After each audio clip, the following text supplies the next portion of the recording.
bar mitzvah. Okay, now, you know there's a mannerism that the Jews use.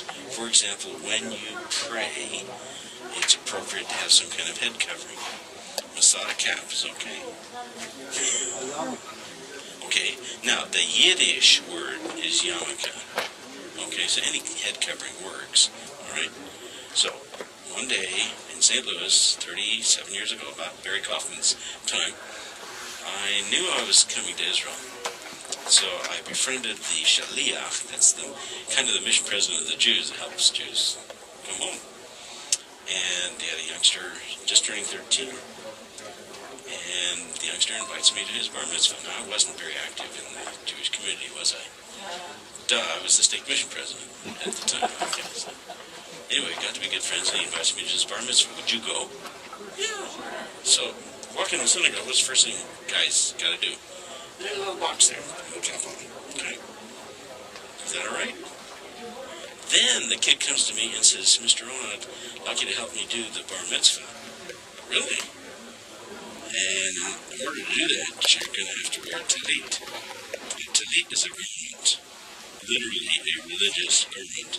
I'd like to show one to you because you'll better understand its meaning. We're going to talk about this again. You put it over one shoulder and say certain words.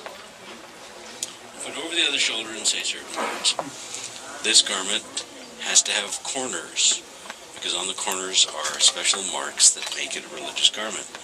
And they are the long strings. Now let me walk over here and take a look at them. The long strings are knotted, twisted, and turned.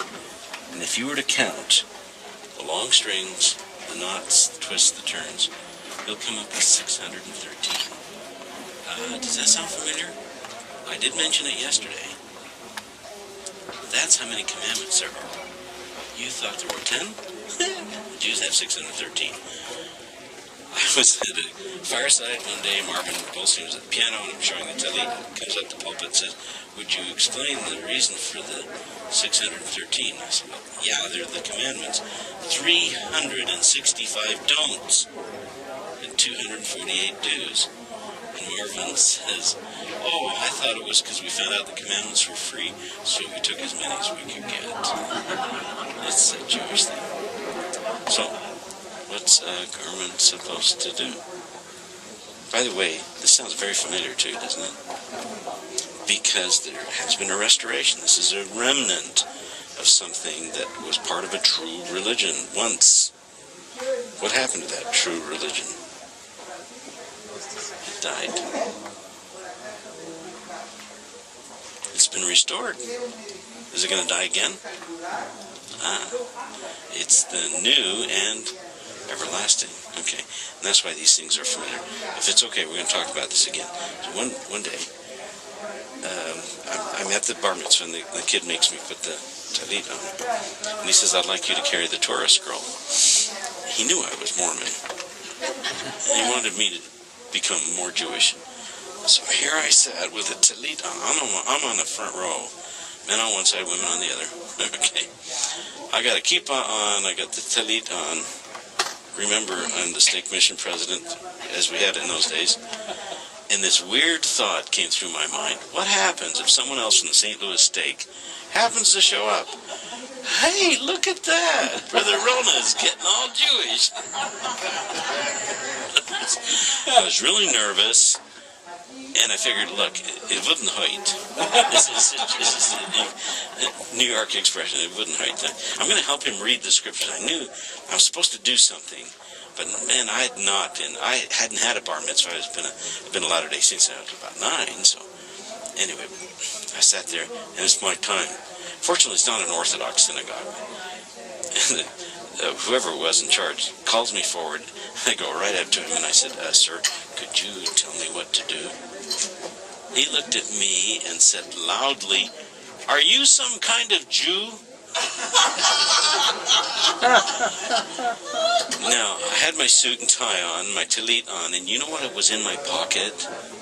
Of all things, my patriarchal blessing. I didn't pull it out and say, yep, right there, it says Judah. Okay. Is it okay, dear friends, for me to still be a Jew? Okay, and I was a Jew, and Once you're a Jew, you're always a Jew. okay, and at a very honest moment, I looked him in the face and said, yes, I am a Jew. And he said, okay, I'll show you what to do. And he took me to the ark, beautiful curtain. Remember, it's the innermost part of the synagogue. Beautiful curtain, parted the curtain a little bit, knocked a couple of times, opened the door, out came the Torah scroll. I mean, he took it out, handed it to me. Now, this is handwritten. You've seen a little bit of what a scroll would look like, right? You saw the replication yesterday.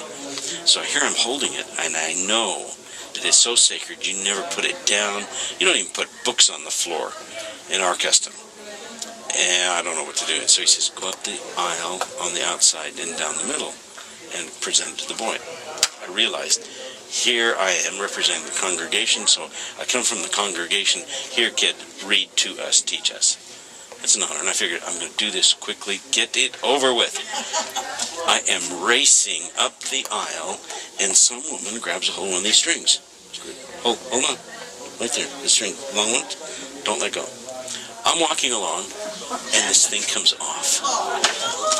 And she says loudly, don't you know what to do? I was so embarrassed. And she was about as helpful as you are. I can't let go of the Torah scroll. So somebody had to come up, put it back on. She wouldn't. Just like you. Just held on to it. Then she took the strings and touched the Torah scroll and gave it a little kiss. Then the next one. Then the next one.